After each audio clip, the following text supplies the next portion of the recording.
Hello friends, welcome back to our channel. ఇరాన్తో సంబంధాలున్న పాక్ పౌరుణ్ణి అమెరికా పోలీసులు గత నెలలో అరెస్టు చేశారు. అతను మాజీ అధ్యక్షుడు, రిపబ్లికన్ పార్టీ అభ్యర్థి డొనాల్డ్ ట్రంప్ హత్యకు కుట్ర పన్నినట్లు అభియోగాలు మోపారు. పాక్ జాతీయుడు ఆసిఫ్ జా మర్చెంట్పై నమోదైన అభియోగాలను ప్రకటించిన US attorney general Merrick garland అతడి లక్ష్యం ట్రంప్ అని పరోక్షంగా సంకేతాలు ఇచ్చారు, కానీ ఆయన పేరు మాత్రం వెల్లడించలేదు. ఇరాన్ జనరల్ ఖాసిం సులేమానీ హత్యతో అమెరికా ఉన్నత స్థాయి అధికారులపై ప్రతీకారం తీర్చుకోవడానికి కొన్నేళ్లుగా ఇరాన్ చేస్తోన్న ఎడతెగని ప్రయత్నాలను న్యాయశాఖ సమర్థవంతంగా ఎదుర్కొంటోందని ఆయన తెలిపారు.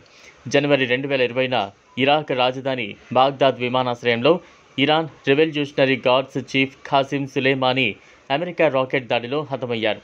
అయితే అప్పటి అమెరికా అధ్యక్షుడు ట్రంప్ ఆదేశాలతో ఈ హత్య జరిగినట్లు ఇరాన్ బలంగా నమ్ముతోంది. దీనికి ప్రతీకారం తీర్చుకోవడానికి ప్రయత్నిస్తోంది. ఈ క్రమంలోనే స్పై థ్రిల్లర్ తరహాలో ట్రంప్ను హత్య చేయడానికి పాక్ పౌరుణ్ణి ఇరాన్ ఎంపిక చేసినట్లు అమెరికా అటార్నీ వెల్లడించింది.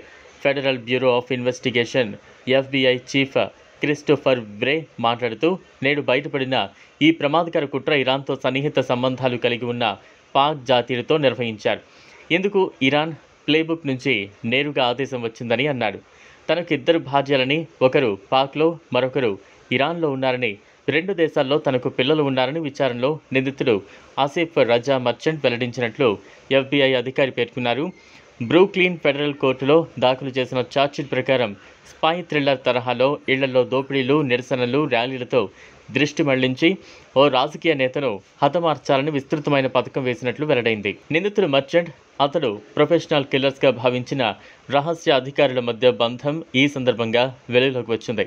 టార్గెట్ చేసిన పత్రాలు లేదా USB డ్రైవ్లను దొంగిలించడం, నిరసనలు, రాజకీయ నాయకుడు లేదా ప్రభుత్వ అధికారిని చంపడం వంటి అనేక అంశాలు ఈ కుట్రలో ఉన్నాయని కోర్టు పత్రాలు పేర్కొన్నాయి. నిందితుడు నిరసనల కోసం టీ-షర్ట్, దొంగతనానికి ప్లానెట్ షర్ట్, హత్యకు ఫ్లీస్ జాకెట్, సమావేశాలకు యాన్ డై ఇలా కుట్రలో ప్రతి అంశానికి ఓ కోడ్ పేర్లు రూపొందించినట్లు వివరించాడు. అతడు ఒంటరిగానే ఈ కుట్రను అమలు చేయడానికి ప్రయత్నాలు చేసినట్లు అధికారులు తెలిపారు.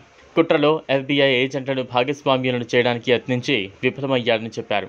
ఏప్రిల్లో పాకిస్తాన్ నుంచి అమెరికాకు వచ్చిన ఆసిఫ్ అంతకుముందు ఇరాన్లో గడిపినట్లు గుర్తించారు. జూలై 12న ఆసిఫ్ను FBI అరెస్టు చేసి విచారించడంతో కుట్ర బయటపడింది.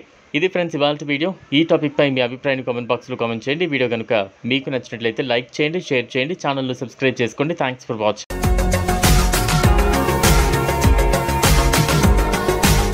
మరిన్ని అప్డేట్స్ కోసం మా ఛానల్ని సబ్స్క్రైబ్ చేయండి.